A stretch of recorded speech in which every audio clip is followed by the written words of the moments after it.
There we go. Yes, we're back. Hi, guys. Ta-da. How is everyone doing today? Hope you're all well. Who's missed us? It's been a whole 24 hours. Well, if they watch the whole live, it's not 24 hours. It's like 22 and a bit. 22 and a bit hours. That's not actually live. We're live. Okay, the thing to update for my phone. Yeah, you're louder than me again. Sorry about that. That's okay. That's if he'll let me modify it or not. We'll see. We'll see.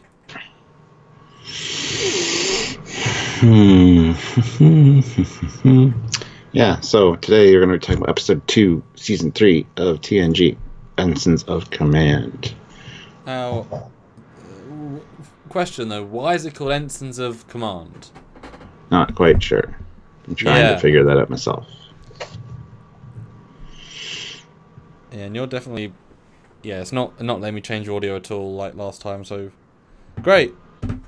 If the thing doesn't let us control just audio, then that's not helpful. I guess I'll just talk louder into the microphone. That's weird. I'm at full and you're at -9... You're at -91. Oh well, I tried. But yeah, no one's an ensign. I don't really get it, Stuart. Yeah, neither do I. And leads you to think that if you're one person that's trying to work out the episode by episode name, you would be given no hints by the episode name.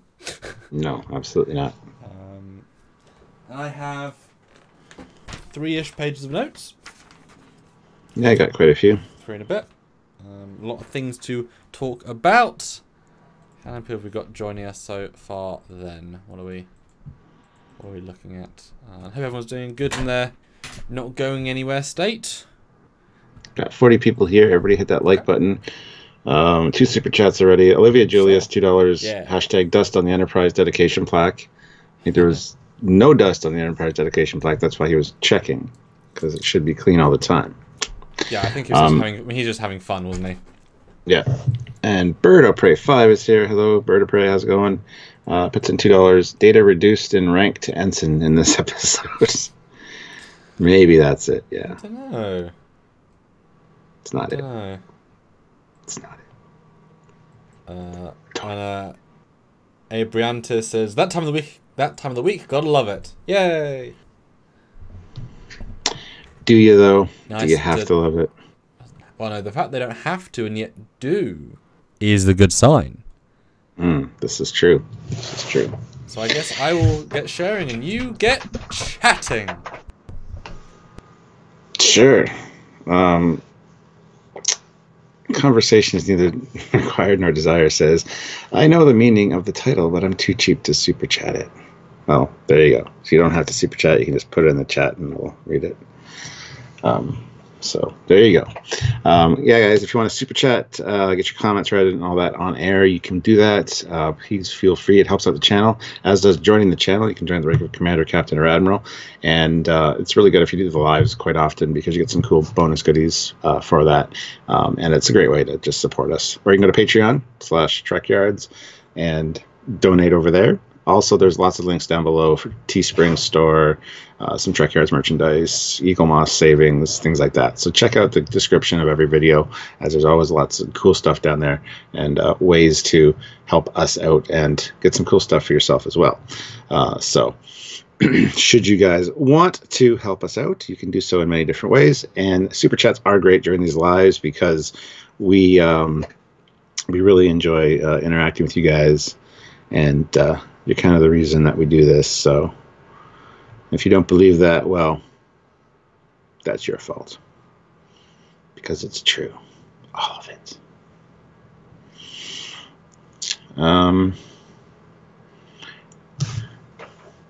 Dan23 says, during filming, the Dalai Lama paid a visit to the sets. That's cool. Big puff bubbles, super duper late, but I made it. You're not super duper late. We just kind of started. He's just sharing the video so that we can get some more viewers.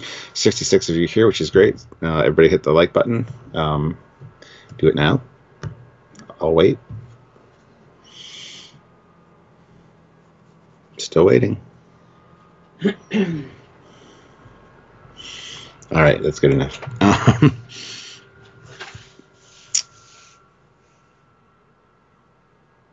Matthew K, $10 Canadian. I can't think of anything I want to say, so hi. Well, hello, Matthew K. Nice to see you.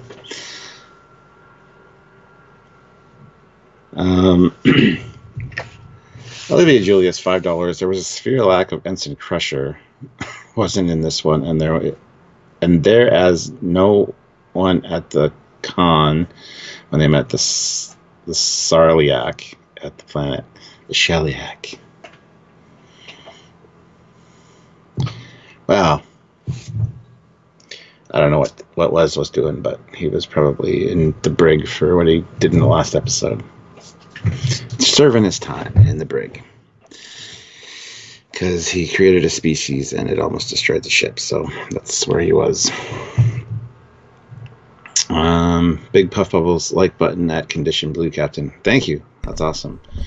Conversation is neither required nor desired, puts in $2. This may be Troy's best episode. Great advice. You didn't have the money to super chat the title, the title, but you had money to super chat that, Jill. Bryce Hardy, $5. The simple solution: offer evacuations for those who want to leave, and let the stand and fighters stay if they want. Yeah, but most of them didn't want to leave at all. Even 8 of them that were kind of on board were like, well, we can still negotiate. And if you can only get like 300 off the planet, then I think everyone on the ship would feel they didn't do the job properly, and I think staff would say, you got 800 of 15,000, and they wouldn't leave. How hard did you try? Pretty hard. Not hard enough, Captain. You know. Mm-hmm. Yeah, it's kind of a tough situation. Maru in a sense. Almost. Oh, absolutely. Almost. But great to see some super chats already. That is awesome. Awesome. Great stuff in a good way. So, Stuart, then. Episode 2. We've hit our TNG Season 2. What are your... Season 3. Thank you. Episode 2. That's what I'm So I don't know any thoughts about this one, Stuart. What do you think of this one? This is one that's never been very memorable for me. The only scene I remember from this one, honestly, is him zapping the aqueduct. And so... I mean, it actually was a little bit better than I remembered. Some good data moments, and of course the Sheliak. I always remember what they look like. Kind of remind me of the thing that killed Tasha. Even their voice is very similar. And then the Merchantman ship as their ship. So, like, the things I remember: the ship, the Sheliak, and then shooting the aqueduct. I don't remember a lot of the in between because it's just kind of I don't know. It's not the best episode. Let's put it that way. So, that's all I have to say. Well, that's all I have to say about that. Same with me. It was memorable in the sense that I knew I liked Data's plot. I knew about the aqueduct. I remembered the Sheliak once you reminded me. Once you put those 2 episodes together, it's like, oh, it's this one. Great. But in rewatching it, I was incredibly impressed with this one. The dialogue is so well done. And there's so much effort on the performances of the actors, Data especially, but also every single sub-character pretty much is given so much attention to detail that I was like, holy effing shit, this is a really good Star Trek episode, because this is what Star Trek is. It's not violence, not war, even though there are themes in the abstract. Clever people with clever stories being set up. It is sort of slow and sort of pacey, but it's incredibly well thought out. And like I say, Data absolutely is incredible in this one. I was like, this could be a really high score for me, because I couldn't see much wrong with it. Maybe a little bit of a slow pace, but it's all the build. This is like one of the better ones I've seen so far in TNG in terms of like truly a Star Trek episode with a Star Trek moral, the Star Trek performances. Everyone's on point. Really, really strong, actually. I was completely thrown. And by the end, I was like, that is Star Trek. Just raw Star Trek. So kind of how I felt about peak performance. Yeah, but I'm not just ship focused, obviously. No, neither am I. But I'm just saying. Well, you got the same kind of feel out of this one. I didn't as much. But there were a lot of excellent moments in it for sure. But we'll get into that for sure. Yeah, I mean, yeah, there you go. Yeah, although one quick thing, because it comes up throughout. What do you think of Data Brent's performance in it? I thought it was excellent, to be honest. Okay. That's all I have. I don't know what you're getting at specifically. I was very surprised how much the director got Brent to act human in this. He has a ton of expressions, a ton of emotion showing. He has nervousness, he has regret, he has remorse, he has anxiety, he has glee. Like, Brent plays him beautifully subtly, but he is incredibly emotive in this one, more than he's been at any point, pretty much. I mean, he's constant emotion. I mean, that first scene, he walks in and he is obviously nervous and anxious that Picard's there. It's very shocking how far they pushed Data. That is part of the condition of you know, the first scene's all about, are you playing this as a robot or are you playing it as you? Well, is there any distinction? Maybe, maybe not. But this is not how they present Data in most of the other seasons. You know, this could be like a season 9 Data, you know, in the sense of if he kept evolving. They really pushed him far. Very surprising. It plays really interesting, but it's kind of not where he was. Like, compares to Farpoint Data. I mean, there is no remote comparison. Completely different portrayal in terms of all of the subtleties. Yeah, I was just really surprised with the range that Brent was being given here to show. Very surprised. Yeah, I never really considered that, but actually now that you said it, you're right. He does quite the gambit of emotions in this, or at least human reactions. Yeah, and obviously they're Data versions of said reactions, but they're absolutely there. And that's the director. That director said we're going to go further, 100%. Yeah. Jeff Jacobs puts in 253, 53 likes in under 15. That is a great start. Hashtag make Jeff pay. Thank you, Jeff. Everybody hit that like button. 85 of you here, which is awesome. Eugene, 500 rubles. Damn, I guess I've missed the one with Kelso and Malloy.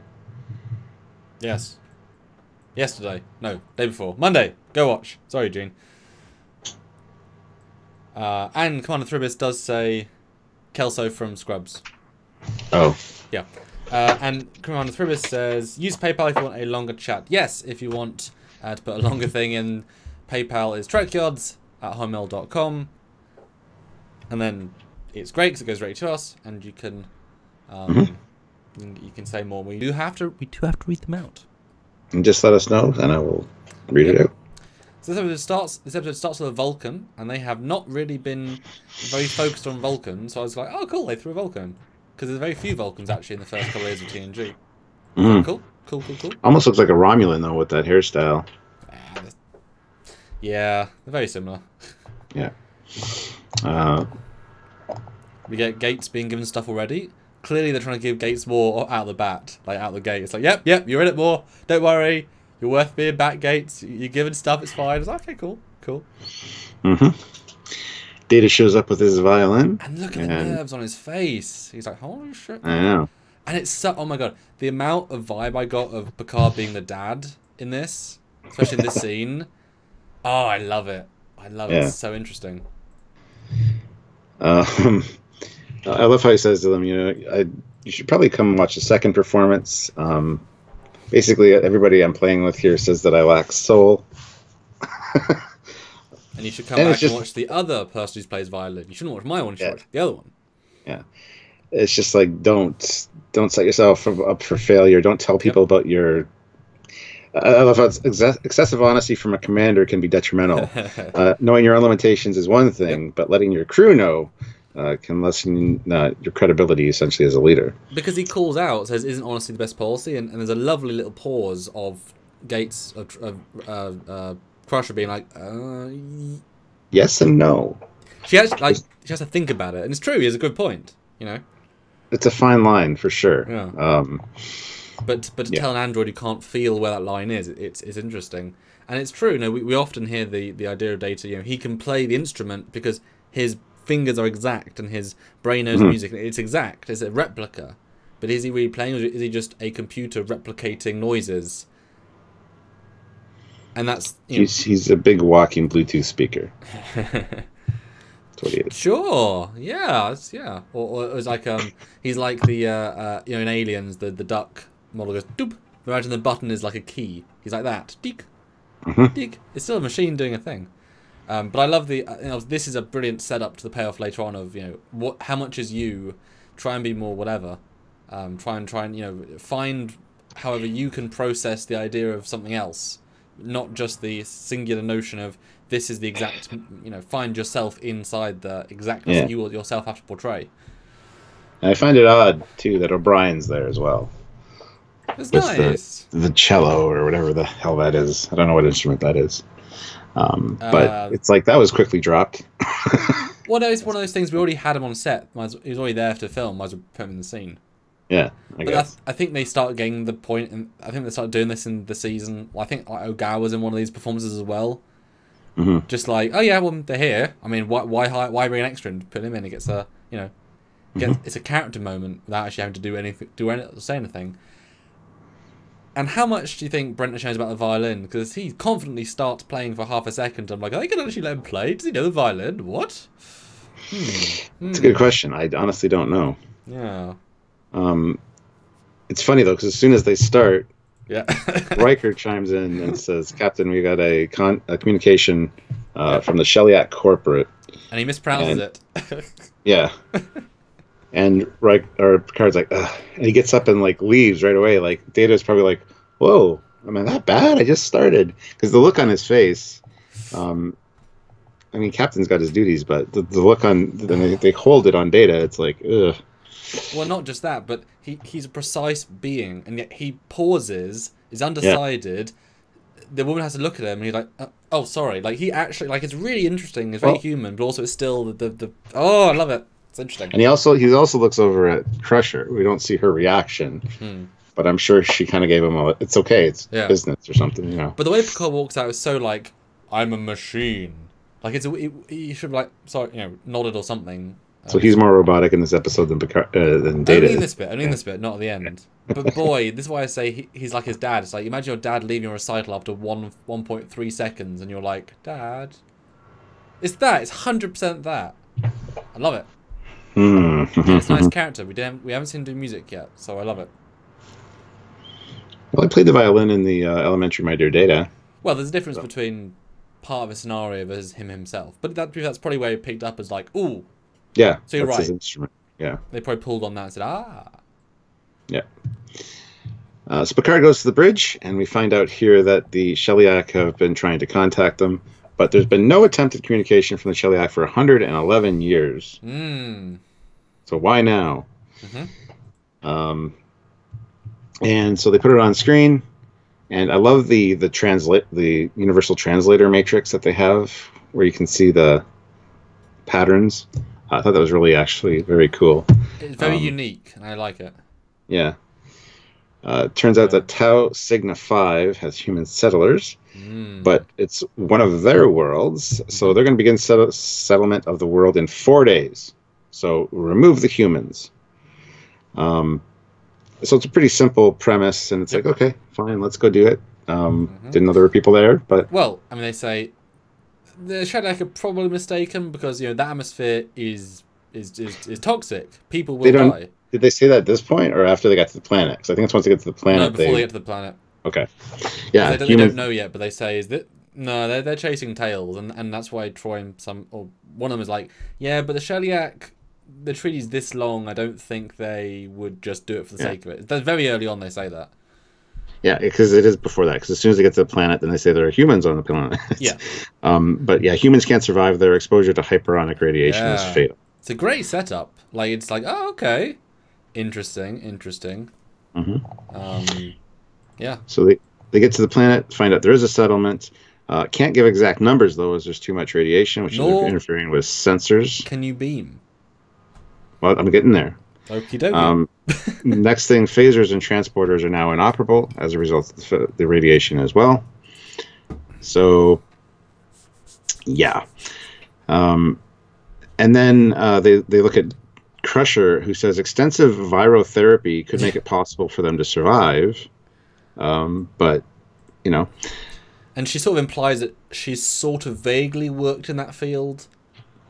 Yeah. Like part of my research is, but they don't commit to it being a thing that exists. 'Cause it did feel kind of disingenuous to say no one can survive. We've been developing a theory that can. It's like a Red Angel suit. Nothing can power except a supernova. Oh look, we found a supernova. Right. Well, what was the point of setting it up then? But luckily, there are explanations. We get the discussion about the Shellyak are within their rights to remove the humans, Picard says. And other, if they'll remove them. And Crusher's like, well, remove them? What do you mean? And Riker says that they consider humans a lower life form and will remove them forcibly if necessary. Well, like without hesitation. There was a sense of just like, yeah, I mean, yeah, they're gonna kill. It's like ants. Yeah. Just want to squish them. Yeah, and we've had Babylon 5 had a thing recently where they thought down to people. But it's interesting because how are the Federation allowed to feel in this situation? If the Shellyak did kill all the humans on this planet, right? How's the Federation meant to react? Because they were in their rights to murder them all. But is that okay? I mean, would there be repercussions? I mean, surely the Shellyak would rather them... I mean, obviously, they say later on, the reason they're not dead is because of the treaty. They just are using the letter of the law to only give them 3 days. We'll get that to that in a minute. But if they did just get killed, I mean, I guess they have to just give up and say, well, whatever. Well... Yeah. Jill has an explanation for the title. Ensign means a standard or a flag. Data learns some standards, including the opening scene where they're explaining how showing poor confidence undermines his rep and ability to command.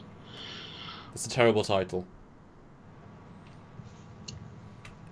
In a show where you have ensigns, your brain obviously goes to an ensign. No one's an ensign. Doesn't work. Sorry. Too clever. Anyway, he asked Riker what they can expect, and Riker says maybe a lone survey craft with a dozen or so survivors. Yeah, well, because they have no idea when. The fact that Shellyak are saying so now implies they just got there. So thinking, oh yeah, someone just crashed, we'll get them out. Which I like the twist that it's later than that, or more than that. So it's a good solid gentle setup, which pulls us in all the wrong directions, which I like. Oh, and then the immediate shuttle's down. It's like, what? Oh, that was abrupt. Hi, shuttle. Yeah. Welcome. And they're like, it looks Federation. And then Data comes around the corner. Hello. Yeah, we saw your shuttle. You're the first visitor we've ever had. Yep. You're not human, are you? No, I'm android. And then they find out that our great-grandparents were citizens of the Federation. And we're going to want to take you to speak to Goshevin. So... And boy, we hear the word Goshevin a lot. It's a cool name. What does Goshevin think? Sort of Goshevin. Hey, No. Oh, and Trav Spenk says, hey guys, I want to say keep up the great work, love the content. Thank you, we love your content. Wow. We loved you in general. Hello. Sorry. And I gotta say here, it doesn't really show in this scene yet, but this black guy, who gets a name later, he would make it a fantastic Vulcan. Just the way he carries himself, the way he speaks. Yep. He's very Vulcan-like in his mannerisms, for sure. Yep, I can absolutely see that. Yeah. He's also thin. Like Vulcans are good when they're like a little bit too thin in the face. Yeah. Kind of works a little bit. Now I've got to give him credit. This version of the planet set of the shuttle looks excellent. That lighting is really good, and it's like he landed in just a little bit near it. Like it's a lot of money on screen, and it looks great. Doesn't always look great, but the lighting's good. The fact that it's interactive with their faces, it's a very nice way of creating a unique feel. Good job for them. And there's obviously several new sets, because this feels different to Season 1 and 2, where they kind of like... You know what I mean? This feels like a more expensive version of Season 1, 2 standing alien sets. So I think they must have had some upgrades for this season. Like we're going to get in a minute with a new set. But they're back on the planet. No, they're talking to Data, I guess. About the situation. There are many people. We have to get them off. Off the planet. And I love the fact they say, well, we can't use transporters, but shuttles. Okay, all our shuttles are straight to action. Mr. Worf, how quick? And three or so button presses tell him the answer. It's like, oh, wow, okay. Cool. Well, you're kind of jumping through the scene pretty quick. You find out it's the colony ship, the Artemis, and it's the descendants. Launched 92 years ago. Their target was Septus Minor. The ship went missing. The Federation looked for it, didn't find it. Survival seemed more important than history early on, so there's no real records of what happened or how they survived. But there's 15,253 people on this colony. And it takes 4 weeks, 4 days to remove everybody via shuttlecraft because they can't use the transporters. So right away, it's just snowballing out of control. The amount of people, I think the evacuation limit of the Galaxy class is only 10,000 people anyway. That, I mean, you got to use shuttlecraft, even if they're all filled to capacity, all of them. It's going to take 4 weeks and 4 days. So that's pretty insane when you think about it. And this is where the quote quote real world grounding happens. It's not instant. It's not 4 days. You know, you say 15,000 4 weeks. Okay, we've only got 21 shuttles, and most of them at this point are these teeny little pods. Oh dear, you know. So yeah, it's a nice number, and it's like a rock and a hard place, isn't it? You set up the situation of 3 days and 4 weeks. Huh. Well. Oh dear. We also find out here too that the Shellyak are classification R3 life form, and that the Artemis's guidance system failed, took them off course. That's later when they get to when they talk to the dude. I know. Well, I don't have pictures right now because my computer's having a problem. So. Oh dear. Yes, we get to the place. We get to the map painting place, and actually a wonderful zoom in. I don't know if you thought that, but there's an arch and they zoom in on the place. Like that's very good job. Yeah, the only thing I was focused on was that staircase, which is used later in the episode where Wesley does his traveler powers. It's just whatever. It's like a reused thing that they used, but it's fine. That's all I could think of, though. Because I was wondering, I mean, this is a reasonably elaborate little set that they do deliberately a walkthrough to kind of show how much is there. And yes, I think it's about 6 to 7, well, 6 to 8, 9, a few times in the show. But I'm wondering, I assume it's just a location like in El Paso or something. It's like a courtyard of a real place. But the way they're lighting the backdrop makes me think of standing set in a stage, but. I don't know. I don't know if this was an actual set. I mean, we were surprised by the Sherlock Holmes set. That was all built. So maybe this was built and they flat packed it and then took it out in 2 years for Crusher. Don't know. But it's a good set, and it's actually, has a certain level of scale which we haven't really got for TNG so far with alien planets. Like, this feels like a community, And we get introduced to leader of the society, the dubbed actor. Because, boy, he is dubbed. And you can hear it pretty quickly. It's like, wow. I never even noticed it, honestly. Yeah. I mean, because he's got a good voice. Obviously, he was, recast. Apparently, he's recast as a new voice actor because the original actor didn't have the appropriate voice for the part. But they do a good job dubbing. But obviously, if you're going to have to dub, 104 lines, you're not rushing it. That's a full ADR. You're going to put time into it. And in fact, one little negative about this episode is that they might have decided, because we have to redub all of his dialogue, that some scenes are fully redubbed with Data near the middle end where they got Data, the lady, and these guys. Everyone's redubbed, and it's very like, it's like, well, did you really have to redub everybody? There's obviously a reason they had to, but it's strange. You can hear the difference in production audio and not production audio as a different clarity. But also because everything's redubbed, the background audio, the fireflies, the crickets, they're louder, so the alien planet feels more vibrant because they can throw in more audio because they're able to balance everything as it's all constructed. So, hey, cool, but it creates a weird vibe for about 2 scenes where everyone is dubbed. And it's like, okay. Never got that feeling, unfortunately. Well, rewatch it and look for that. There's one particular scene when Brent is giving a line, and he speaks fast in real life, but to recapture a quick performance, if you can't match lips, it's difficult. And so you can hear the audio speaking very quickly, but the performance is more natural because he's doing it like as a full performance. It's interesting. It works very well, but it's like you can see the slight disparity in versions of dialogue. Yeah. So yeah, we find out the guidance system failed, took them off course. Radiation early on took the lives of a third of the colonists. And we have brought water to the desert and created a colony. Yeah. And then Goshuin's like, well, you just changed the treaty. Yeah. We've been here 90 years. They've never come here. We own the planet, don't we? Yeah. There's like, we don't see it that way. Yeah, exactly. Well, they're going to eradicate you. We are not evacuating. Oh, so there you go. It's quickly just boom. The one shame about this episode is that this actor is basically in the same speech 6 times. Yeah, exactly. Luckily, they all have a different context in the scene. Luckily, but he's only given one thing to say basically, and then he suddenly has a turn at the end. You know, he's so stubborn. I just find it amazing that he can assert that they'll be fine with no evidence. 0.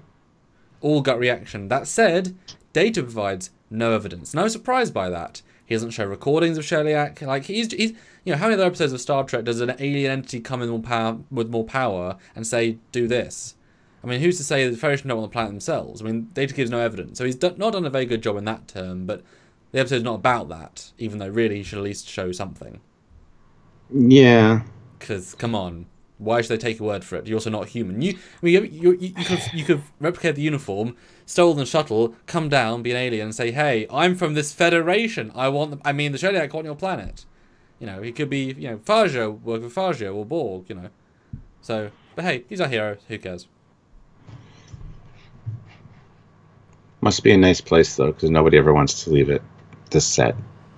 It's a nice set. And did you think it was a bit weird? They did have tech and both didn't have tech. Because they're shown with tech. Yeah. It's like, well, they would have some from the crash and stuff, but yeah. This little. And then you get the introduction of Data's true lost love. And I will maintain that they totally should have dated. She should have come in the crew. Should have been a season-long arc of love interest. Was cute. Okay. I think they had chemistry, and she really adored him by the end. Yeah. Plus, her costume's great with the red and the thing with the silver. Good art design. Yeah. She was alright. Yeah, hold on. My computer's not doing well. Yeah, you're the best android I've ever met. The only android? You're the only android. But hey! I'll help you. And the other guy's like... You're excited over a walking calculator. And then she's asked if your neural pathways are duotronic. Yep. He's like, nope, positronic. Oh, I didn't even know it was possible. Yeah. And her name is Ardreen Mackenzie.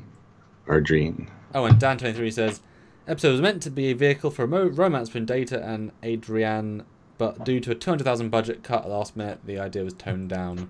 Which is weird, because it doesn't feel like a cheap episode. I don't know where that money would go, honestly. But yeah, I mean, clearly it feels like a setup to me. I'm very sad it didn't continue. It was great. But again, you probably need Data acting out a little bit off character brand to make that work. You know? But, Is it working yet, Stuart? Nope. Do you want to reboot your PC and come back and I'll talk to people? Because you do need pictures, Stuart. I mean, I know you don't want to, but... And it will eventually smarten up, but... Well, okay. The next scene's in the conference room where they tell them you need to beam. They walk in and they say, "Guys, you need to work out how to beam through this interference." And they say, "Don't say it's impossible." And they say, "It's fine, we'll do it." Short scene, beautiful scene, funny scene. I like it. And where did Stuart go?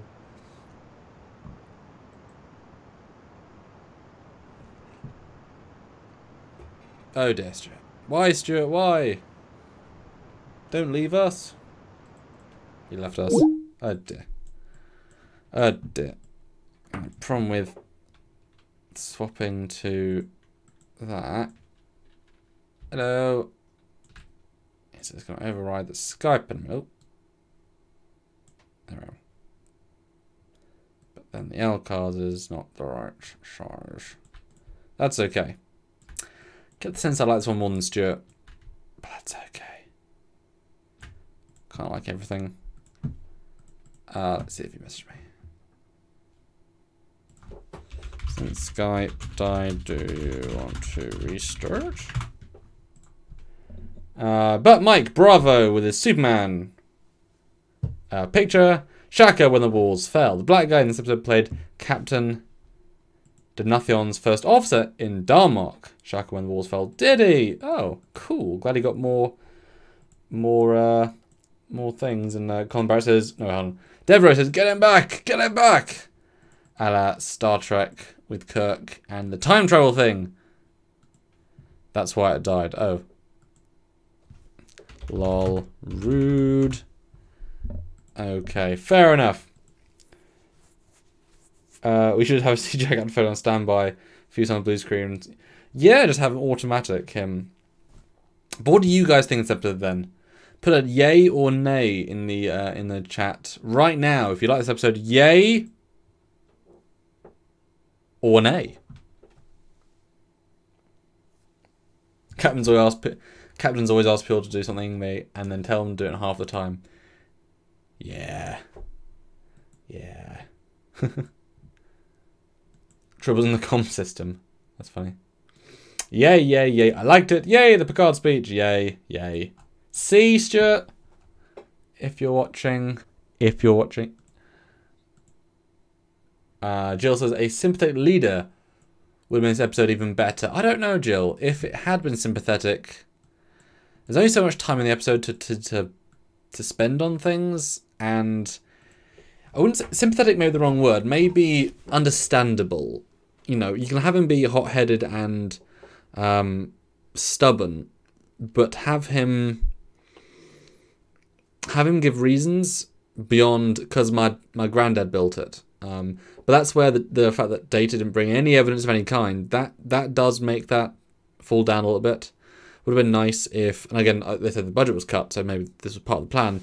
If Data brought like a little hollow cube, put it on the ground, and it like a Shellyak saying, you know, humans of this planet, leave or we will destroy you. This is not our. Oh, there it is. Right, I have to turn off this. So I can open this again.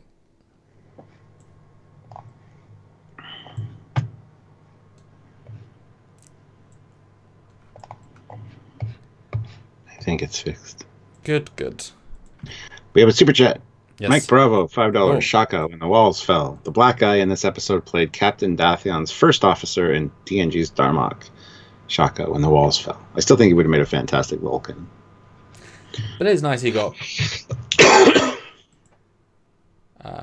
you know. And Jill says, hey, Samuel, Picard and Data were friends. How can you watch this last scene and not think so?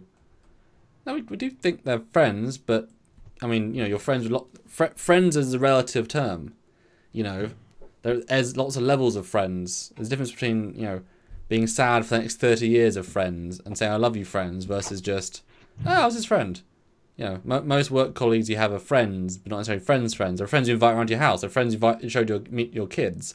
They're friends that you just see at work. They're friends you just see at the bowling. Friends is a broad concept, but obviously we meant that sort of friend potentially. But that's when you take it to any extreme. It's hard to justify it. I don't know how far you got into the NX scene, but it's one of my favorite scenes. Well, where the Geordie one. Yeah, I said Geordie it. You can say it again. and O'Brien come in. We're giving you an assignment. The one thing I don't want to hear is that's impossible. We need the transporters. That's all right. Fine. Yeah, great scene. Very quick. Loved it. Yeah, they have some very nice. They have some very nice. I mean, Geordie's given a very short end of a stick here, but every time it's a nice like, it's a gag. You know, it's a funny engineering gag which does pay off. You know, it's like at least he's there doing a thing, and it's a fun thing. You know. Yeah. But then we find out from Chancellor Troy that originally 372 legal experts were sent by the Federation with this treaty. That's so when the treaty was first established, and it's like, well, what do we have? Just me. Well, no, essentially. He says thee and me, and it's like, just say you and me. What a bad script writing choice. Thee and me. I had to go back and listen again. It's like, what a terrible line. And also, it's 100,000 words, the treaty. It's pretty big. Pretty big. And then he gets wonderful first interaction with the Shellyak. And I give him credit. This is a tremendous art design from Eddie and Race. This is what the... This is not this exactly, but this is what the Baul should have been in Picard. them being slime monsters is far less effective than whatever this is meant to be. Because this is unknown, nebulous, alien sci-fi. That is dude covered in tar that's very thin. Mm-hmm. This is the much better Something version out of of Lord of the Rings.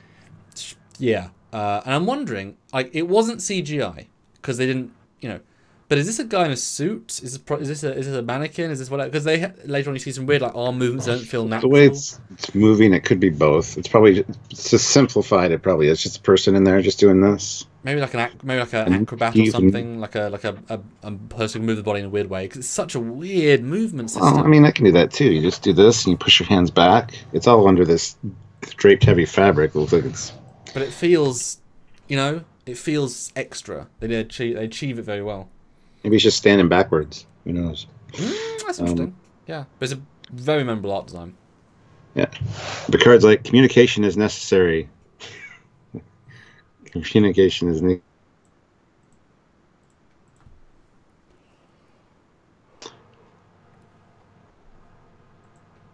Yeah, so, I mean, this basically get nowhere. The Shellyak are like, there's no need to talk. It's our planet. We're on our way.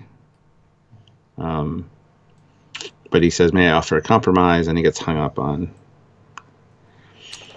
essentially. And even Riker says, I guess we're hung up on, which means the term hung up on survived, despite the meaning of which being lost to the meaning of time, as in the original thing. And Christopher Rowland says, quick question, are the seams in Data uniforms and Data's uniform intentional? Yes. They're in all of them, just at different levels of subtlety, depending on the light, the guy's build, or girl's build, whatever. And the color of the uniform, the material. Yes. But yeah, I love this. It's straight to the point. And the Shellyak are never they're never rude in this. They're just incredibly blunt and letter of the law. Mm-hmm. I don't think they necessarily want to kill this planet. It's just they're allowed to, and therefore they will.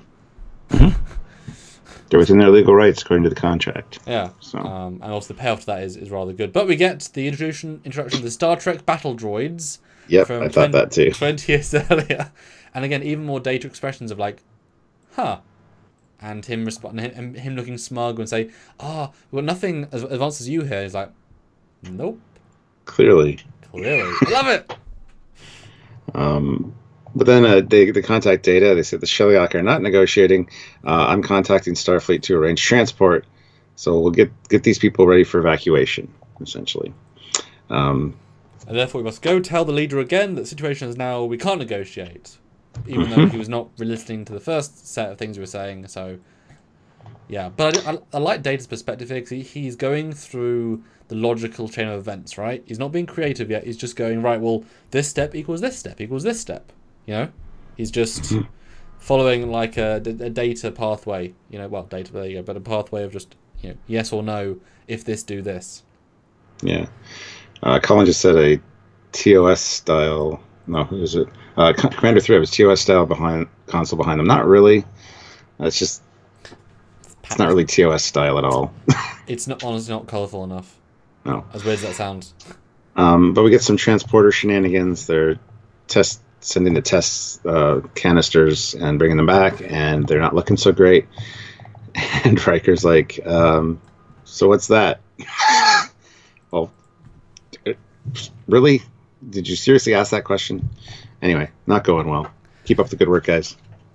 And he walks out. I mean, he's in there for less than a minute. It reminds me of an airplane where the guy opens the door and says, good luck, we'll count on you. Close it. And then they've already landed. Good luck, we'll count on you. It's like, okay, you came to say one thing.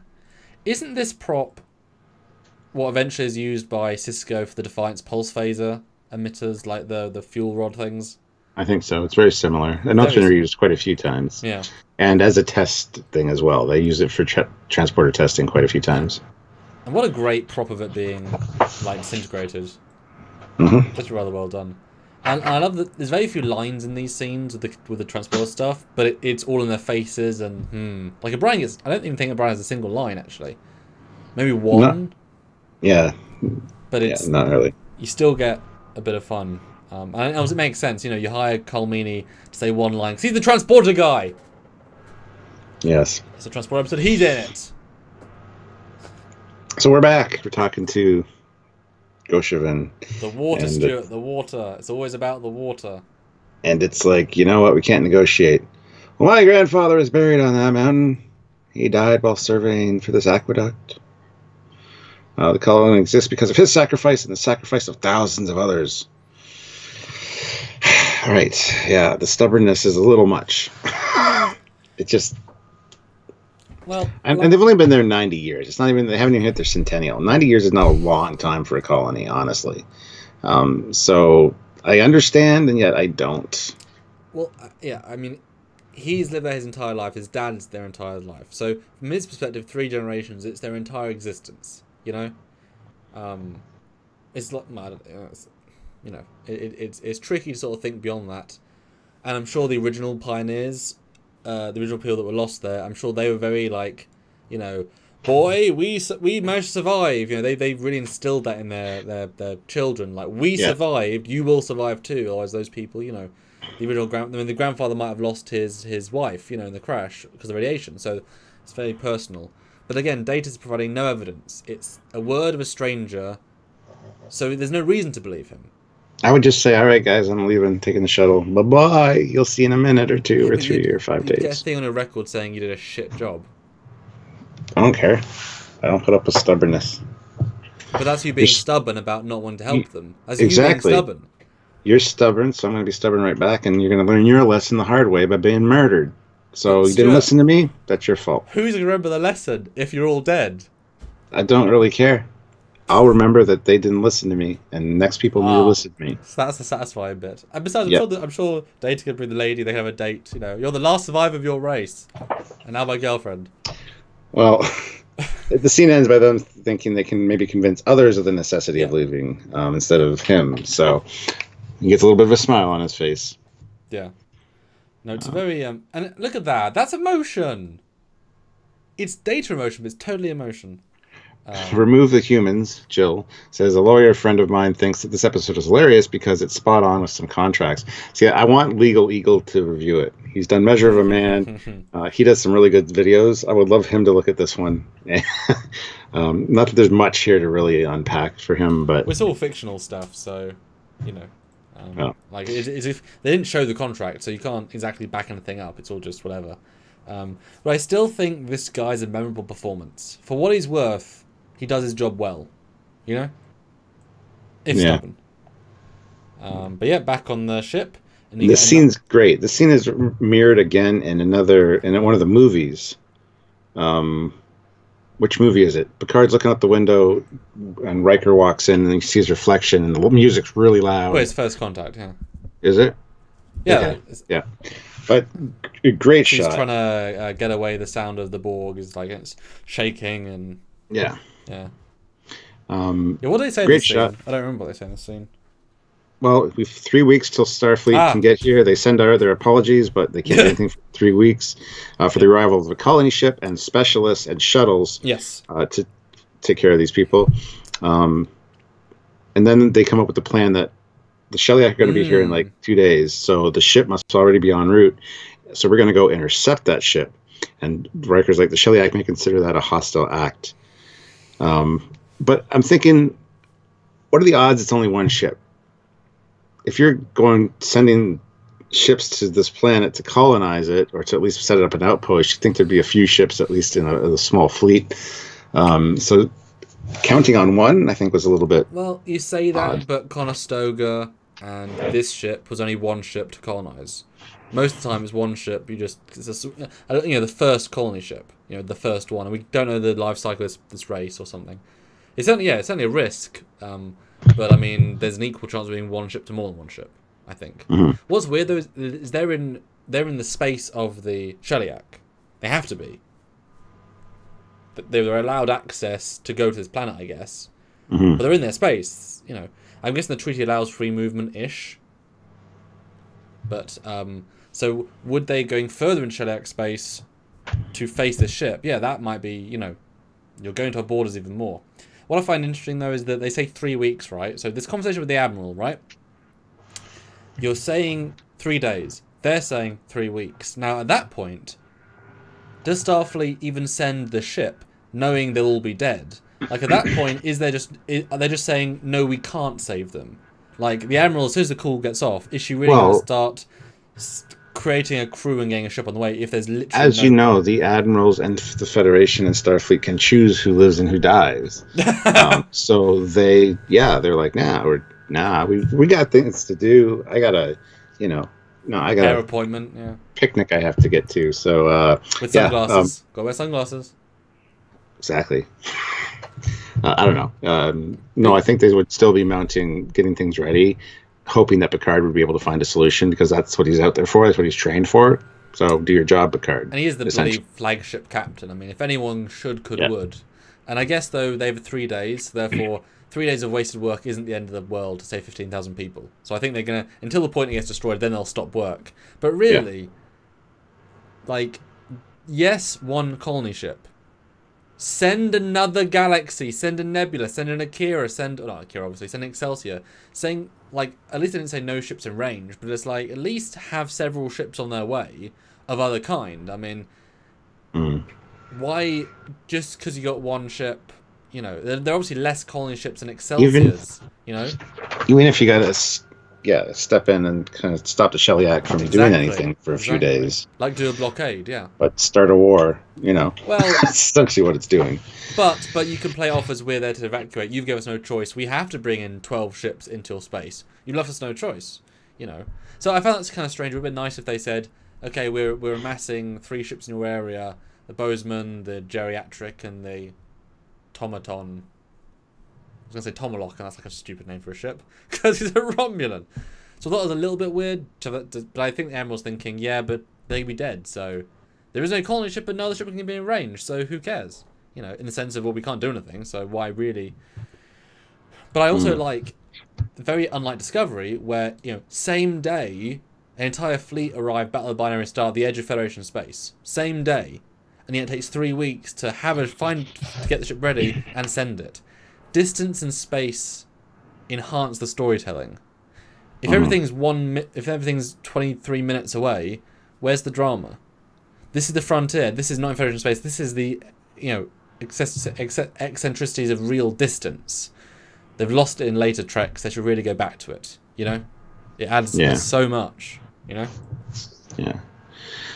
Next scene though, we get Riker talking to Data. And Data's like, I've been trying, not doing so well. My training is for Starfleet command duties. As a cultural contract, I'm not doing so well. Well, no, less than optimal, he says.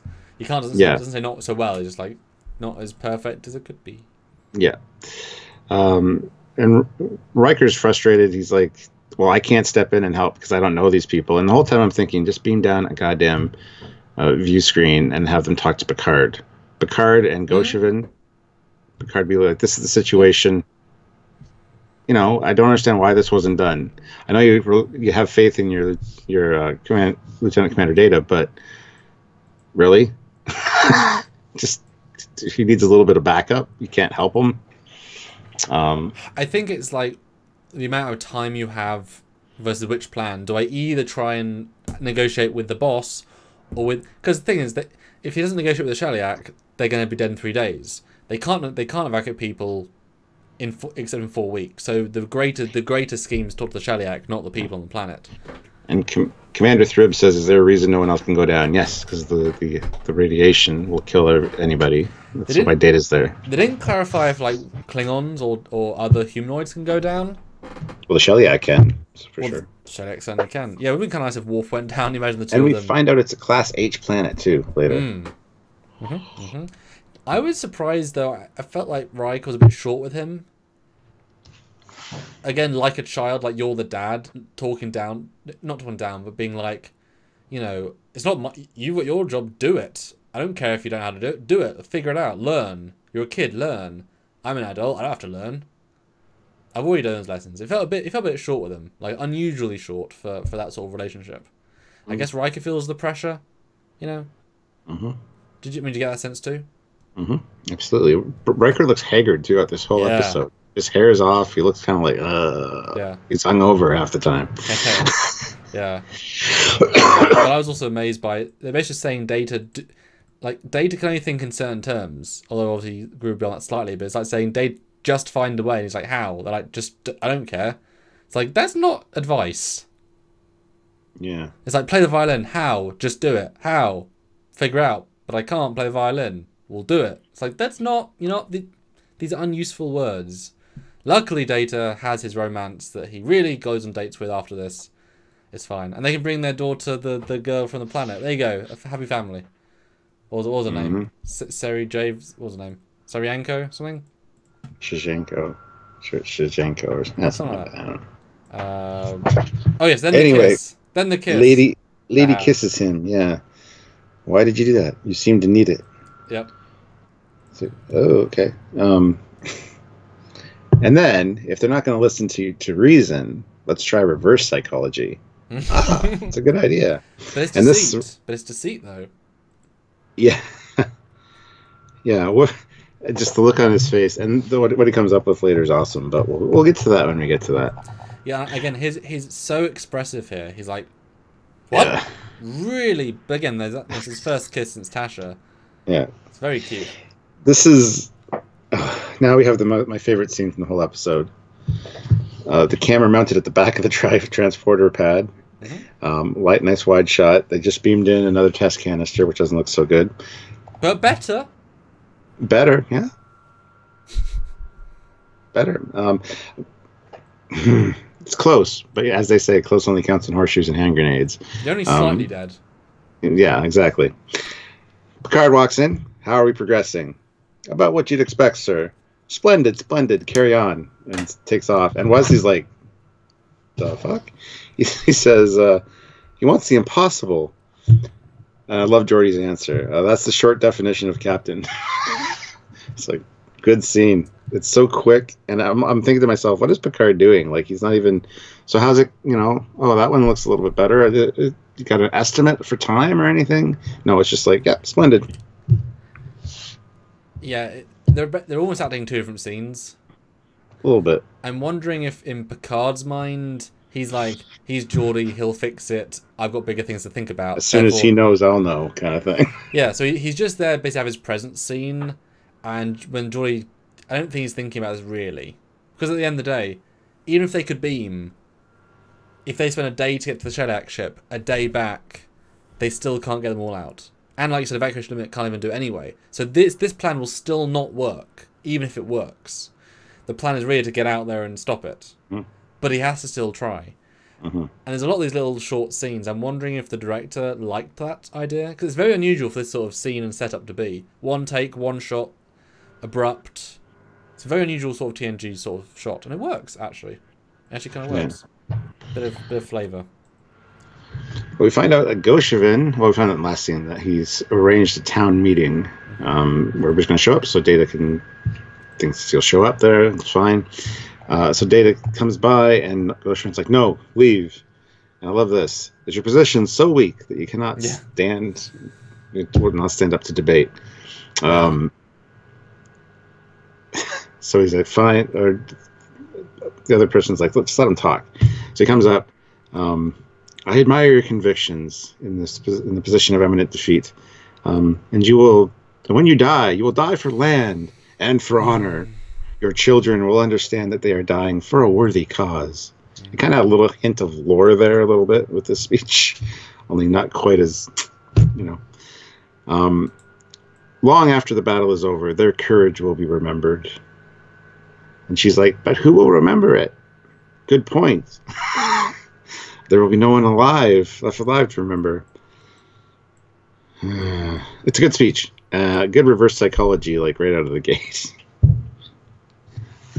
No, it's an incredible speech. It's kind of unlike Data, but I feel like he's channeling the hollowness of like being Sherlock Holmes. Like he's now playing a part of a reverse psychology. He's playing a part within the scene. And it's so wonderful because it's hard to watch Data look at a child and say, "Your death will mean something, young boy." It's like this is not fun to watch, but it is fun to watch. It's so different, No, it's very, very well written and very well acted. And in fact, there's little moments in the last bit where he's a close one Data, and he's being a certain aggression, a certain aggressiveness, of like, "And you will all die." And I'm thinking that's a bit of lore. Like Brent is putting a little bit of lore into this because that's not the Data we know. And I'm like, ooh. I heard that too, yeah. Yeah, because I mean, it's still Brent acting. Whatever you say, it's still Brent playing. Like, so there are those things that can come in. No, brilliant speech. And then the two guys that came to meet her at the shuttle come up to talk to them and says, I don't think our chances are as hopeless as Goshevin says. Yeah.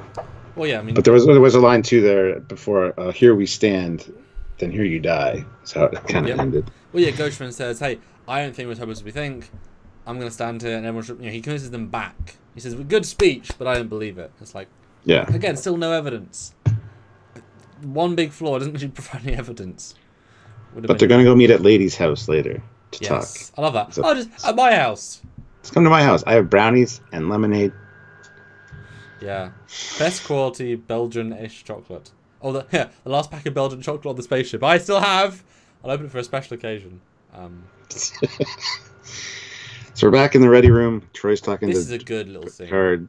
Yeah, talking about how usually when we have conflicts with other alien species, there's a point of reference. There's no point of reference with the Shelley Act because it's been 111 years. We're so different. And she does the speech. Like, it's amazing that aliens can talk to each other at all. Which you never think if I hold up this Trek, you're like, oh yeah, well, obviously, yeah. And I love the way she showed him, like with the coffee mug. She's like, she says a word, and what did I say? Cup. Liquid. It could be liquid, clear, hot, brown. It's brilliant the way she did it. It's a 10 out of 10 scene. Again, this is Star Trek to an absolute T. Like, and Picard's humbleness in this scene is so well acted. This is not something we see of Patrick Stewart Picard. He's like, I've never thought of it that way. Shit, yeah. I can't address this like any other situation. And do you think she actually said the Betazoid word for it? I think that's what I thought too when she said it. It began with an S. But it's very It was very like quick off her tongue. It was very like natural. Oh, I just love this premise. Yeah, it was a great scene for Troy.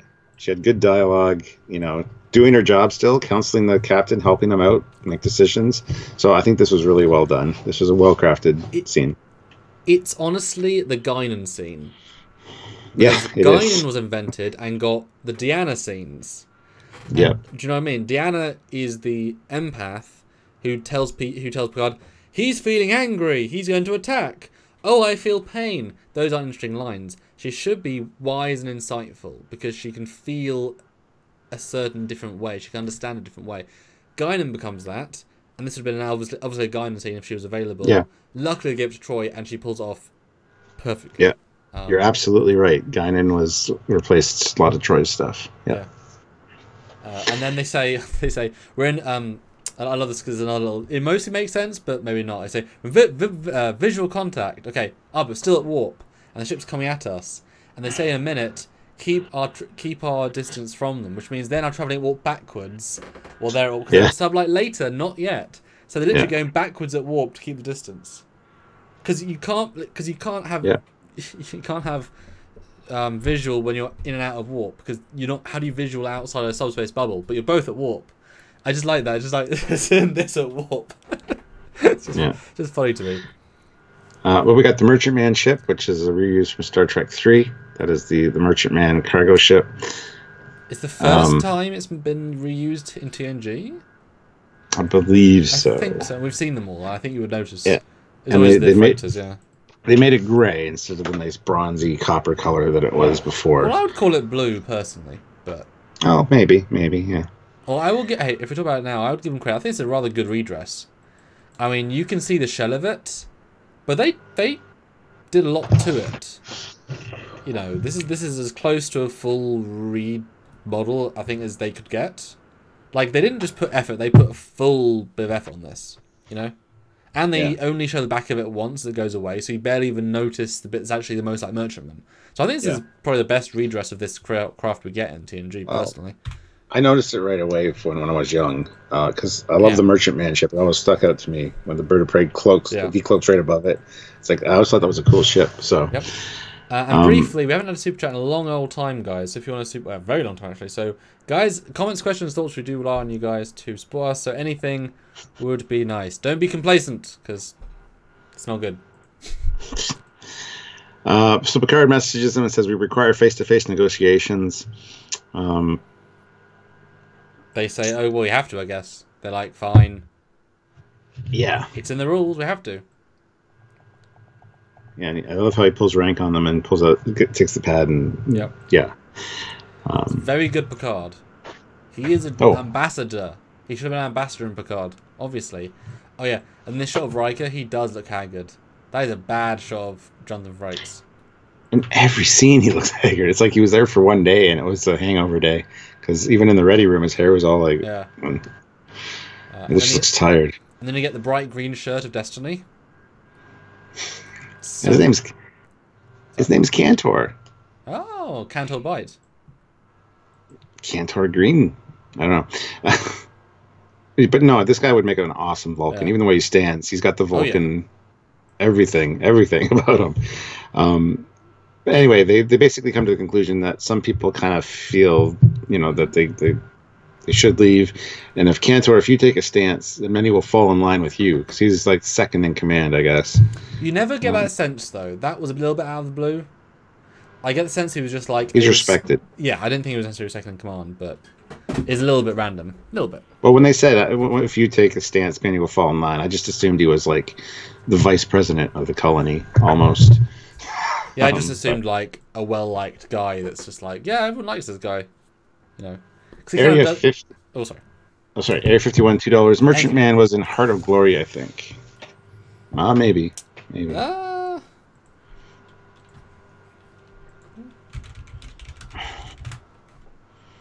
don't think so. That was the other freighter.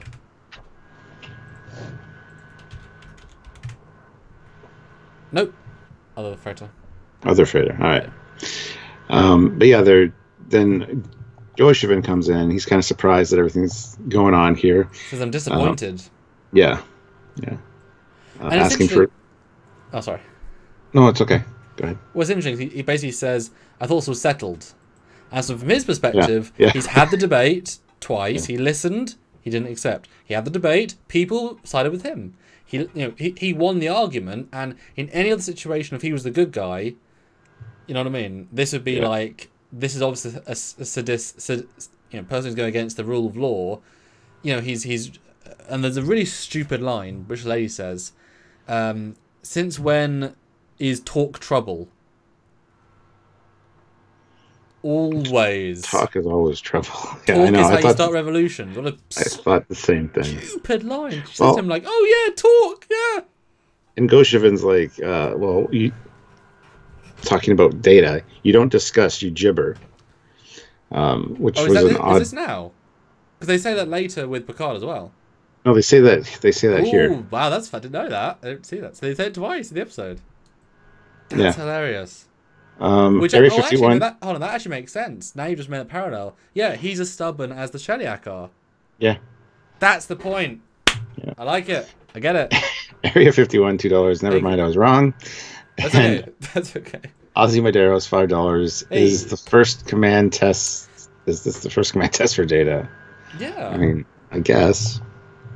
I would say close enough, yeah. Yeah, and then he electrifies him, and I do think to kill. He thinks of him as a machine. And did you notice when he flew back, he almost cracked his head on the plant stand? Like, it was so close. Ooh, and then the next shot, it's like he's way. Oh wow, yeah. That could have been bad. Just saying. Yeah, things like that. Well, it's actually a pretty good stunt considering. But yeah, that's actually good catch. Yeah. Well, I love how no one really reacts except the lady. I was like, oh no. I mean, they don't know him. Fair enough. I love how they. I know the budget's limited, but we're representing the sedition of this colony. There's like 8 people there. So these are the same 8 people we talked to earlier, so they want to leave. Like, the colony never seems to want to leave at any point. There's never a sense of that until the last minute. Because they couldn't really afford the extras and such. But yeah, they don't really react. And they say, "You killed him!" Nope. I turned the machine off. Walks off. And say, "Ooh." Okay. Mm-hmm. Well, he turned your turned your aqueduct off, didn't he, bitch? Later on.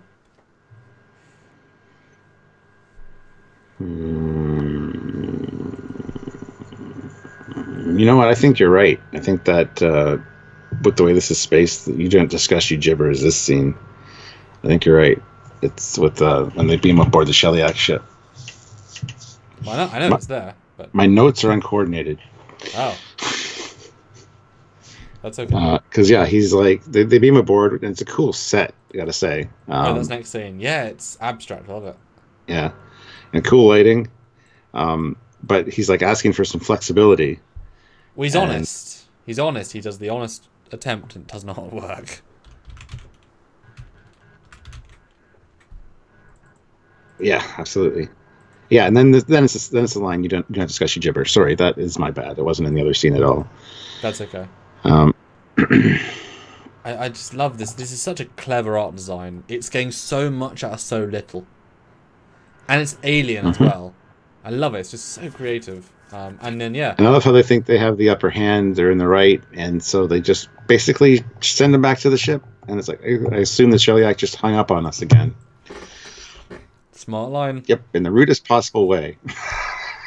but in essence, again, it's rude, but as in like it's abrupt rude. But it's like yeah, he's asking to break the. He's asking to go against the treaty. The treaty's signed. It's all there. They give him no good reason per se, and he's not offering anything either. He's pleading in an emotional way, but these are obviously like lawyers. Basically, this is a race of lawyers. It's like you wrote the contract, mate. You know, so it's formatted very well. Neither side are in the wrong, per se. You know. Yeah. And Picard is so out of his depth here. I mean, he's trying almost like a child. He's a diplomat with rational people that can, you know, whatever. But if 370 lawyers took this chance and he doesn't know his race at all, like we don't even have a scene like an insurrection where they like read out the race's stats. Like we know nothing about them. I doubt he really does either. So it's a very abstract. You know, he's just trying. He's desperately trying. He's emotionally trying. Doesn't work. Double Guitars throws in 2 super chats of €2 each, so thank you. Yes. And they just say yum. So don't know what that's about, but thank you. Thank you. But Data comes back online and he explains he has a repair system. And I love his hand thing that he does. It's so fun, yeah. I bet that was Brent. So can I try something? And I liked it. Oh, they liked it. Yeah. I'm just going to grab another glass of water because I'm out of water. But I'll let you talk about this scene and the phaser one. So I'll put on the phaser picture just so you can talk through them. There you go. Yep. 1 second. Yeah. So we find out here that we've been using words. Actions are sometimes required or better. People understand them better. So I require a phaser. What's a phaser? It's a weapon. But hyperonic radiation randomizes phaser beams. So the phaser actually isn't useful here. But he takes a circuit out of his arm, puts it in the phaser. He's going to improvise and use a circuit that can compensate for the randomness of the bursts. So he's actually using himself to repair the phaser, which she finds fascinating, and it's a pretty good scene. The way it ends bugs me a little bit because he says to her, "Tell Goshevin I'm coming to destroy the aqueduct." She says, "Well, they're going to try to stop you," and he says, "I certainly hope so." I don't know if I'd give them the heads up necessarily, but he's trying to make a point, I guess, and he knows that if other people will be there. So, plus we got a really good shot, as you can see on screen there, of the Dustbuster phaser prop with Data's component in there, and then he uses like a red beam thingy to fix the phaser. So. And the next scene is we're back. We get the Merchantman ship again, or the Shellyak ship. Jeff Jacobs puts 205 in, 105 likes. Nice. I know we can get to 150. Hashtag make Jeff pay. 123 of you here. If you guys want to hit that like button, that would be awesome. Please do so, and we will get to 150 likes, maybe. So hit the like button. I'm done with the phaser scene. Your timing is perfect. Yeah, it's a little bit of an easy scene, but Data is really bloody advanced. So it's fine. My only thing about it is that, wow, that chip fits exactly in the phaser. Like literally as if it was a prop made for a prop and happens to fit it. That is a little bit silly. And to be fair, in HG, it looks very painted. Oh yeah, that's awful, but that's fine. Yeah, but I do like how close she is to his shoulder. You know, it's good. But it's a good idea. It's a good idea. And that glow effect on the little scanning thing is really nice for some reason. Just it looks very, very real. It does look good. Yeah. Now, the next shot's a space shot. We got the Shellyak ship. Again, yeah, it's kind of a blue. I think it's more gray, but bluish gray. You know, I say gray, you say blue. Yeah, I say very blue. But it could just be lighting. And then they come up and you see the Enterprise, and that is the worst shot of the Enterprise I think I've seen so far in this 3 seasons. It is like a basic model that like is just hanging there. It just doesn't look good. Yeah, it's weird how the left warp grill is black currently, despite the right one being on, and it's also being lit from several directions that don't make sense, and different directions to the other ship. Yeah, it's awful. Yeah. Nankum puts in $5. Thank you. By telling the colonists ahead of time, Data is showing how hopeless they are to defend themselves, even with advanced knowledge. Okay, yeah, that's a good point. And remove the humans puts in $2. Thank you, Jill. Melinda Snodgrass also wrote the Measure of a Man episode. So I said it was well written. I said it was absolute top tier written. Yeah, no, absolutely. It's just so well thought out, and that's the key, you know. I like the thought outness of it. But yes, they meet the vessel, and they say basically, "Stop. We will stand between you. Don't do anything else." And luckily, they take pause on that. They don't fire. They don't do anything. They don't even hail to escalate. They do allow them the time to read up. And they say, "I guess we're gonna have to find something. This is gonna have to be about the." No, I was just gonna say the way he says it is beautiful. Give me that treaty. They've been beating us over the head with it for 3 days. Let's see if we can turn it to our advantage. My only thing is that knowing Picard, that would be his first thing he'd think about. Like he would have put somebody on the bridge crew to be looking through it already, and he would. Usually that would be Data, so he could fly through it really quick. Very true. And he did have the pad earlier, so he has been looking at it because he pulled out the treaty that. Yeah. You know. But you would think it'd be his first. But again, 100,000 words, even keyword searching, that's not exactly that practical. True. Now you have 3 guards with energy. I have no idea. You never see a close up. And then Data comes and snipes them all. Boom, boom, boom. I love their falls, but it's not a good action scene. But it's ramping up tension. I'll give them that. Yeah. That was stun. This is not. Awesome line. And you see the aqueduct. This is the visual I remember most from this episode. Yep. And then the nice little speech from Data. I am one android with a single weapon, but there are hundreds of Shellyak on the way with weapons much more powerful than this. Yep. They won't even let you. Chances are they won't even let you see them. They'll destroy you from orbit. You won't even have an opportunity to see your attackers, your killers. Yep. Excellent. My only question though is why would blowing up one pump at the front destroy the entire system? I don't know. With energy as well, not just like secondary explosion. These are pipes carrying water. Why are pipes carrying water exploding? Maybe there's an element in a mineral in the water that. You know. Yeah. Watching it is a little bit odd.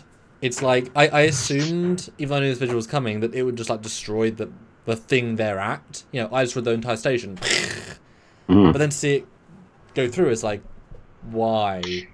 Yeah, and Devo 77X says, I do like the coats the colonists are wearing. Yep. You know what they remind me of? They remind me of the original Viper pilot uniforms from BSG, from the original 70s one, because they had the same buckles. Right, yeah. So that's what I was thinking the whole time.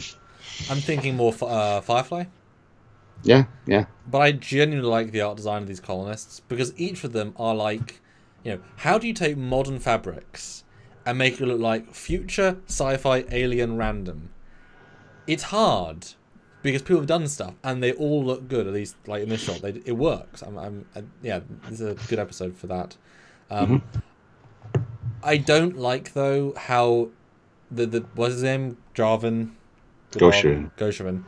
He folds Yeah. like a house of cards that's been glued together, and then all you do is you remove the house of cards. It's firm. It's firm. But all you have to do is remove the tablecloth and it falls. It's like, oh, only one thing. It doesn't fit well with me. He doesn't even feel that like he's sort of remote. He's like, oh dear, but it's not like, oh no. It doesn't connect with me. It's so instant. Like, I get the show of strength makes sense, but Yeah. it is that quick wrap up that TNG has had a couple of times. But it also hits escalated, so you can sort of buy it, but not considering everything he's been saying. Yeah. Well, it was a nice quick wrap up. Now, back on the Enterprise, the next scene, they're looking at the legal context. I was just actually reading some of this just now. Yeah. Section 74543, the very first one, says, in the very first 75, because there's two of them, in the text of the treaty, or don't anyone think about that eventually when the bloody document was first drawn up. Never mind, it's a rhetorical question anyways, but we just thought we'd try to demonstrate our legalistic cleverness. Just one more until the critical one, where we talk about consultations and that sort of thing. Like, I want to read this whole thing at some point, but it's all. Let me find a full HD version. I do actually have a full HD version of this, and we can all read it together because that is a wow. Didn't realize it was that Easter eggy, huh? Although I guess you could argue maybe they filled the 100,000 words with faff. First few lines are fine. Right. Yeah, let me just log on. The first few lines are fine because that's what people are most people are going to start at the top. All requests or chances for changes in the text or provision must be submitted in writing by subspace. Oh my god. Oh, not good stuff. Not season 2. Or season 3. I bet it's one of those things they said, oh, we can't change that Easter egg. That'd be criminal. There's some funny stuff in here. This should be quite a bit higher resolution. Yeah, okay. Hold on. You can do search and replace. This is more. You can do search and replace. Come to think about it, that's what the Shellyak want to with the colony on the planet. This section deals with the. Yours might be better to read. The right of each party to confirm with the order of the event. Something screwy happens with the treaty. This may take the form. Are you reading the big line, the big paragraph? Yeah. Third line down, I'm starting. May take the form of normal. EM spectrum communication. Suspect EM communication. Face-to-face meetings. Teleport. Tag messages. Telephone tag messages. In bottles or any other watertight form of encapsulation. Enclosure. Gossip, half-truths, outright lies, or fact, or face-to-face meetings. Interruption or something complacency. Treaty complacency. Oh, yeah. Shall not exceed 1.00 times 1001. Standard up to solar year. Except duration the months of July. See something. There's going to go down further. Federation Drive, San Francisco, California, Earth, Sol Sector. Requested for assistance may be placed by transmission, but to standard Starfleet booster signal. Anyway, there's lots of fun stuff in here. Yeah. I suggest you guys read it at some point. Rick anyway, is initially getting a... What? the two cute girls with the big guns. Wow. I mean, they got a lot of shit into this treaty. Holy hell. Two cute girls with big guns. Guns. I love it. Knights. Wow. Knights of Beth joined the channel at the rank of commander, so thank you very much. Welcome, welcome. Welcome aboard. Yeah, I like reading things like that, and I don't start at the beginning generally because they always, the first couple lines are legit usually, and people just like tune out. I always like start about halfway down and start reading stuff like that. So that's awesome. There's going to be a lot of that in the remastered as well. I'm sure I bet they cleaned most of it up though, which is the exciting bit that you found something that wasn't necessarily. Like I say, there's 2 lines of the same number, 2 sections back. Like that's pretty lazy, I'll be honest. And isn't that Voyager's registration number? 7. No, I think it ends with a 6, but it's close actually. 74656. Yeah. Yeah. Wow. Weird. All right. Anyway, Picard, they're looking it over, and Worf's like, "Oh, it'd be better to shoot them." I like that. And then Picard's like, "That's it. There it is." And I love the way it just re-energizes him. Oh, he looks so smug. Oh, this is great. Calls for third-party arbitration and chooses the Grisellas. But the Grisellas are in hibernate. Who are the Grisellas, Stuart? What? Well, it just happens they're in their hibernation cycle, but in 6 months they will awaken and they can get this show on the road, essentially. No, we can negotiate further. Cut them off. I love that. And then the whole, you enjoyed that, didn't you? You're damn right. And it's all one long take as well, I think, if I can recall correctly. Yeah, and then he wanders around, he checks the dust on the plaque. They're hailing this. I've never noticed that it's actually a dial tone. Because you only ever hear it once while they say answer them. Yeah. You never hear it this way, so it's literally a dial tone. I never caught that. They had fun editing. This was definitely a fun editing sort of one. Yeah. Eugene, 500 rubles. The card speech, so little action, but so much power. Yes. This episode has that. It has so much power in its words and thought process. And one of the best screen caps I got, I think, is him standing beside the dedication plaque, looking back over his shoulder at Worf. Yeah. Yeah, this is called real diplomacy, where he's waiting to call him back. I like how Worf's like, "Sir!" He's like basically ordering him to say, "Come on, sir!" He's like, no. I know what I'm doing, Mr. Worf. I know what I'm doing. And he says, "Answer," and they're like, "Well, you want to wait for 6 months, or give us the 3 weeks we require." Well, they say we can't. This doesn't make sense. We can't approve it. And he's like, "Oh, I guess the treaty's null and void then." And they say, "I did no." Yep.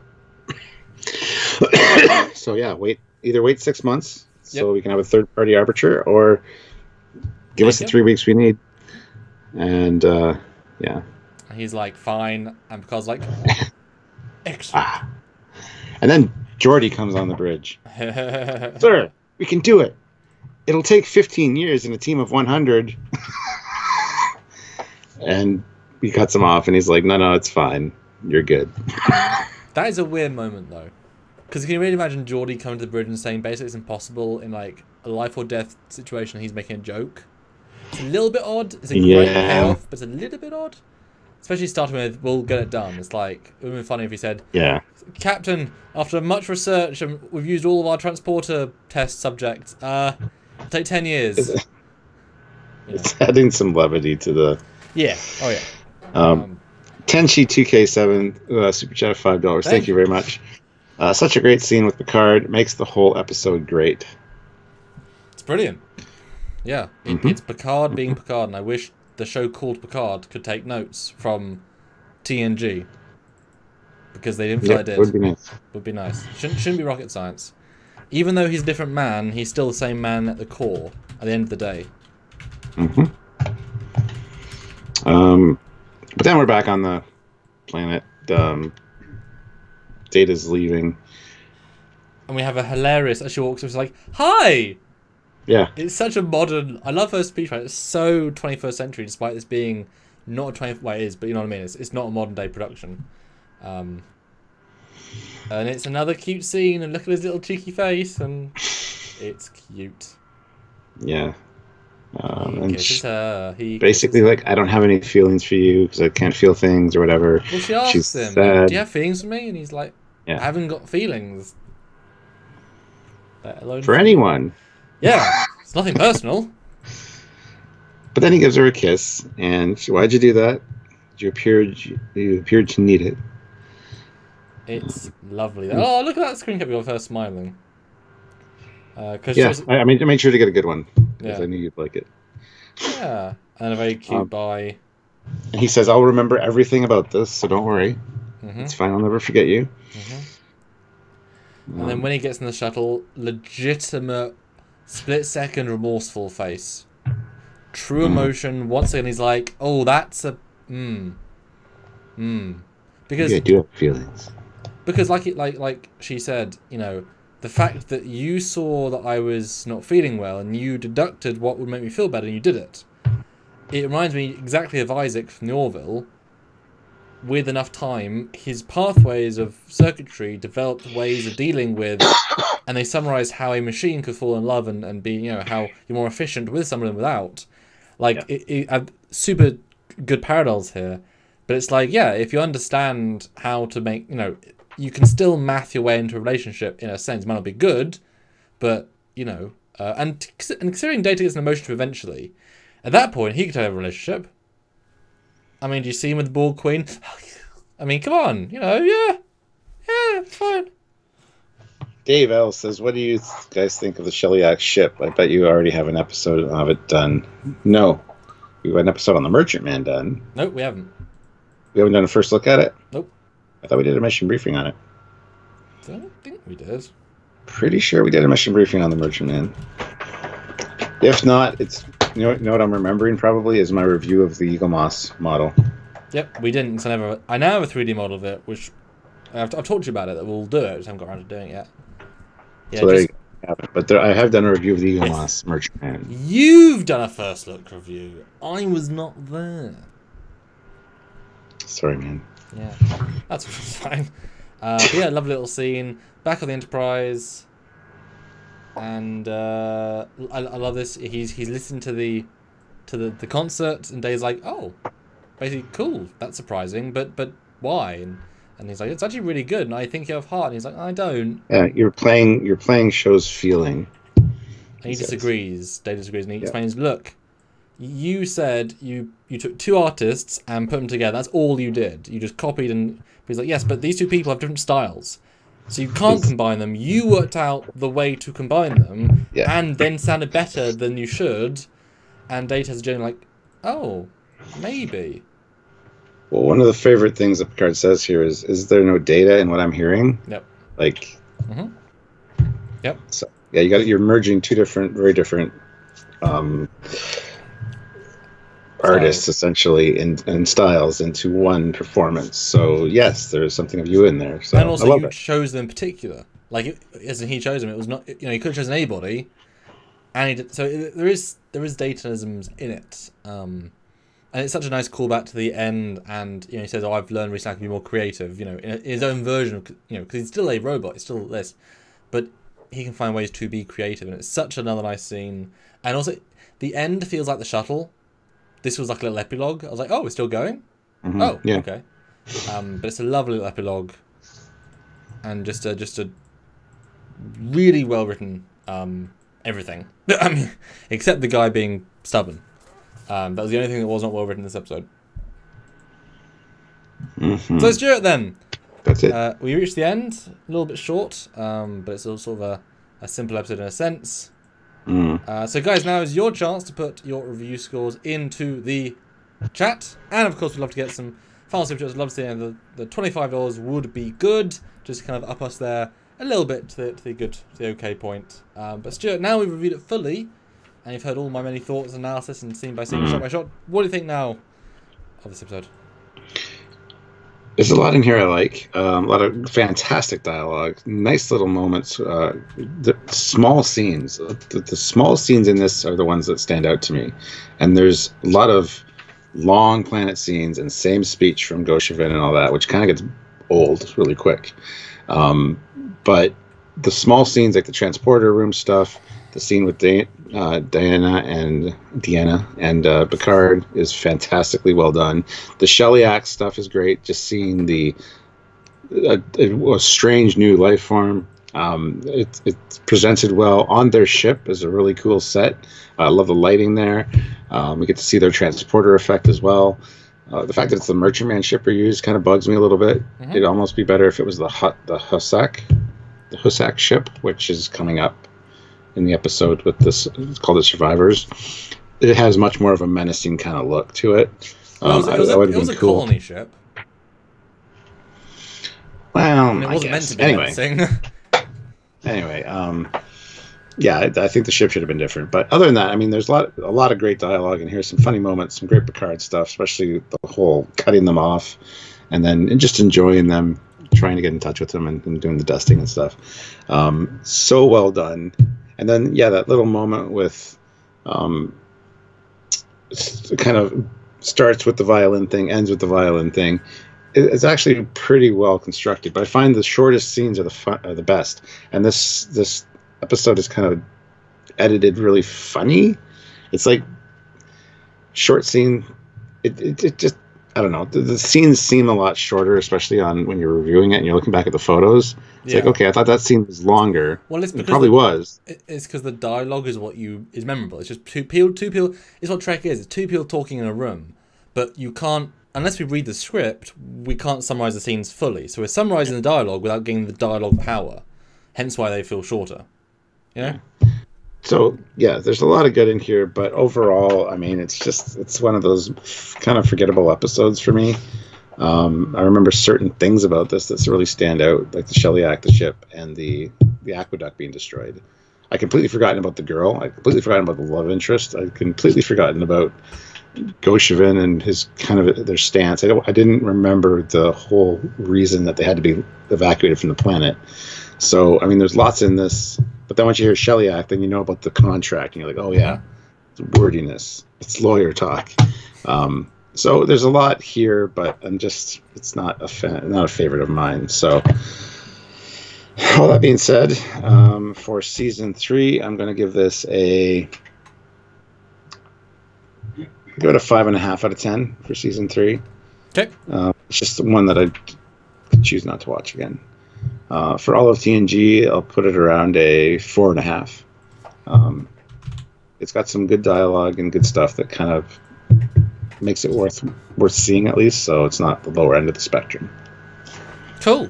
So I said earlier, it's funny. Memorableness. This is really my first time watching these, in a sense. If I saw this when I was 10 for the first time on SDTV, maybe half watching it with the parents and not really able to process it all, that's my memories of it originally. And then I sort of remember the legacy stuff. This is my first time watching it as an adult, I think, in HD with surround sound. So I'm really watching it for the first time like that way. So yeah. I can't judge it by what I remember from it, because that's not, for me, a fair comparison. I can only judge it by what I've taken from it in listening. And as we've said with last season, you thought you gave things different scores based on your old memories resurfacing rather than the instant reaction. We should trust your instant reaction because that's what you've just seen. And so this is an extremely good script. And I'm an editor and such, and I think it fed well, and just like the amount of character and story is really, really good here. It's much better than last week's episode, Evolution, or last episode, which pulls my score into question, because, well, for me, it's much better. Like, hands down, way better. Like, the scripting is just, anyway. So that I gave a 6. Well, a 6. This is much better than that. But there's so many better episodes this season with better things, so I've got to kind of work out, like, I might have to change it after the fact, because it's a brilliant episode, but compared to those things, that's a hard thing. We're so early. But I came away thinking this is pure Star Trek. I'm excited to see what you'll think of this after season 3's done, and what you remember from it, because it seems memorable now. Yeah. But it fades from memory. It's kind of like, eh. But that's a hard thing. Review score isn't about memorability necessarily. I know it's more for you, but it's like, if you know the dialogue's amazing, you forget the subtlety of the dialogue, but you knew it was amazing when you watched it. Like, that shouldn't, like Measure of a Man, you don't remember any dialogue, but you know it's incredible. it's only memorable in the sense that it's the data, you know, it's memorable for what it is, but not for what's in it, necessarily. For me, especially. It's like, you know. But when you watch it, that is obviously brilliant. And so I'm going to... Oh, it's tricky. I'm going to go all TNG first. I think that's a safer one. I'm going to go 8 for all TNG. What? Because this summarizes everything good about Star Trek. Okay. The themes and the character stuff and the negotiations and the fun and the silly and the serious and the drama. It's not the best. Definitely not the worst. But season 3 is the hard one because how the hell do you rate it? I think I'll probably give it an 8 as well, and then have the you know, the right to change it as I go a little bit because I haven't seen the rest of the season, you know? But it's probably in my top 5 because the script is so good and the character beats are so good. And I can appreciate a well-crafted script. So yeah, 8 and 8. But like I said, I'll probably go to a 7 by the end of the season, depending on what's there. But as we know, we're not like... If we said, you know, 1 to 23, like we can have, you know, that last season you had like 7 9s or whatever. It's like, well, you know what I mean? You can have 6 9s, which is a kind of hard thing to do, but it's definitely high for me. What do you guys think? Super chat your thoughts now. I think I'm in the minority. I think I just, this one's all right. It's just kind of But NanCam, though, $5, 7 out of 10. The payoff with Picard is better than any CG phaser light show. A TNG moment at its best. The bit with Geordi at the end is always funny. Yeah, that's amazing. That's one of the funnier parts of TNG, I think. Yeah. So non-super chats, 9 out of 10, great writing. 6 out of 10, 7 for both. 8, 7.5, 8, 9, 10 out of 10, 9 out of 10, 7 out of 10, 7 out of 10. 8.5 out of 10, 7, 7, 8, 7, 8.5, 6, 7. So yeah, you're the lowest person on the board. Yep. Whereas if you rank it as a data episode, I think it's pretty good. Probably but as an overall Star Trek, I'm just kind of like, eh. Sorry, this has just never been one of my favorites. And I think that might have jaded my response a little bit and my watch through of it, I guess. Whereas I barely remembered it. So I was like, this is a really strong episode. Just for its Star Trekness, like this is doing a classy, well-written piece with good morals, good messages, good meanings. And you don't need to have explosions, don't need to have destruction and stuff, except obviously the end a little bit. I wish, you know, Picard had taken more lessons from this. That, you know, clever, well thought out. Star Trek is its best when it's clever and well thought out. Cool. Remove the Human says this was Troy's best episode in her opinion. So it's good. I don't know. Yeah, I don't know what else to say. I feel like y'all hate me now because my score was so low. Hey, sometimes they hate me for leaving my score too low, so whatever. As we said, I kind of like this because, like with season 2, we have this roughly the same top 5. This is kind of nice. I like this because it means we'll have different. That's good, you know. It'd be nice to have different tops and bottom reviews for this one. Yeah. Yeah. Cool. All right, guys. Well, then let's do. I guess we'll end a little bit early. Final super chat wants to win that prestigious, that highly sought after Crown and Glory. Jeff says 7 out of 10 for TNG, 10 out of 10 for Transporter Thread. Transporter Thread? Or just Transporter episodes? Or the clips? I think the Transporter is under cleverly done. I would say it's not done that. I mean, it's fine, but it's a gag. Like it's a small part to a bigger episode, you know? And Zeraxis says check our email. He's got something for related. So. Oh, yes. Remove the Humans, $2. Melinda Snodgrass, which I never liked that name, wants to write for a Pike series. That'd be awesome. Better than the Picard writers. I mean, yeah, obviously. I mean, crazy. So, is Remove the Humans the last super chat? That's not up to us. That's up to you. What he said. Yeah. But yeah, guys, Cool. I want you to make sure that you've all hit liked before you leave. Yes, guys, 130 likes. Come on, we need 6 likes. 130. Come on, come on, come on, come on, come on. And I want to thank people for tuning in yesterday with Doug. We actually might have something lined up in the next week or two, something else special like that. So I want you guys to stay tuned for that because there might be more opportunity to speak with the special guest star. Eugene, though, throws in 250 rubles, and he says they've made contact law cool. That's supposed to contract law cool. That's supposed to be impossible. They didn't make it cool, though. It was not cool at all. Yeah, well, I mean, it definitely shows how, unlike Phantom Menace, where politics is never interesting, this made a contract interesting because it's character-based, and it's drama, and it's stakes, and it's relatable. And Zraxus, yes, I think we're getting back to commission people, I think, next week-ish, which is exciting. So, Eugene won the last Super Chat slot. Won. Makes sense. Or any of our regulars make sense, to be fair. But we love you all equally, mostly. No, we do. And next week, which we'll do tomorrow, I believe. We're doing another... I don't want to do a review tomorrow. If we're doing it live tomorrow, I just want to do something else. Oh, okay. Something else tomorrow! We'll not talk about surviving older people... Where I watched on the Blu-ray, I watched the Next Time On trailer, and it shows the guy become an alien. It's like, well, you just revealed the plot. Like, why reveal that? Alright, what's the next episode?